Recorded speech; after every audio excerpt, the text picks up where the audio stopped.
if I have a company registered with the North Carolina Secretary of State as ABC Services LLC, so that's a fake name, can I then have a DBA of Cheap Plumber LLC? In other words, may I include LLC in my DBA name, even though that name is just an alias? Thanks.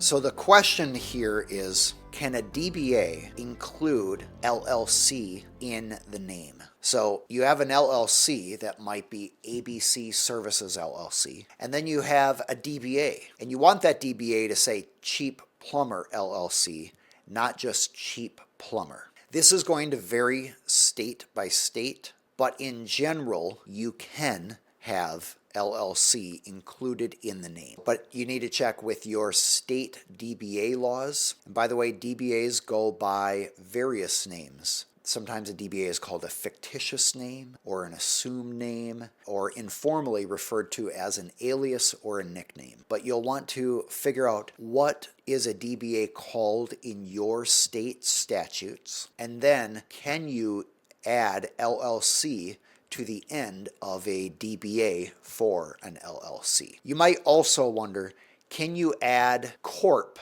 or Inc. to the DBA of an LLC? And the answer is no. You generally cannot do that because the law requires that whatever term you use not be dishonest.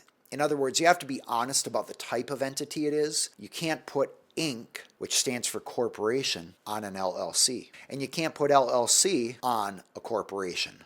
A corporation can typically be Inc. or incorporated or corporation, and there are a variety of other terms that are listed, usually in state statute, that are permissible for each entity type. I'm Aaron Hall. I'm an attorney for business owners and entrepreneurs. I do this educational channel to help you spot issues to discuss with your attorney, to help you identify ways to avoid problems.